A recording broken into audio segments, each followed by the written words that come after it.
Bonjour et bienvenue. Je vous présente l'alimentation avec l'Arduino Uno. L'alimentation est la source d'énergie pour les équipements électroniques. Dans le montage avec la platine Arduino, nous utiliserons une alimentation continue, délivrée par la platine, ou une sortie comme source. C'est pour cette raison que je vous parlerai que de cela. Une alimentation continue comme une pile, un accumulateur ou un transformateur fournit une quantité d'énergie en rapport avec le circuit qu'elle alimente. Regardons les propriétés de l'Arduino. L'alimentation fournit par la broche 5 une tension régulée maximum de 500 mA. Une sortie peut délivrer une tension de 5 volts et une intensité maximum de 40 mA. L'ensemble des sorties peut délivrer une intensité de 200 mA cumulée sous une tension de 5 volts. Toutes ces informations sont nécessaires pour ne pas surcharger la platine. Maintenant, plusieurs symboles représentent une alimentation continue. Le premier est la source d'alimentation continue. Le deuxième c'est un générateur de source de tension. Troisième, un simple accumulateur. Et le quatrième, une alimentation de 5 volts.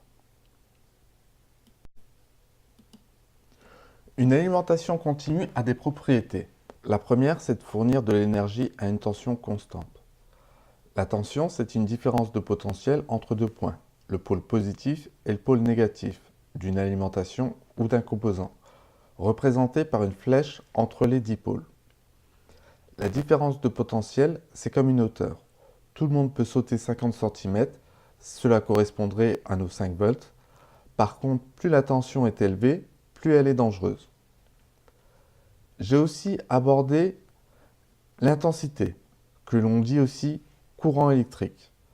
Comme je vous disais précédemment, le courant électrique part du dipôle positif pour revenir au pôle négatif de la source.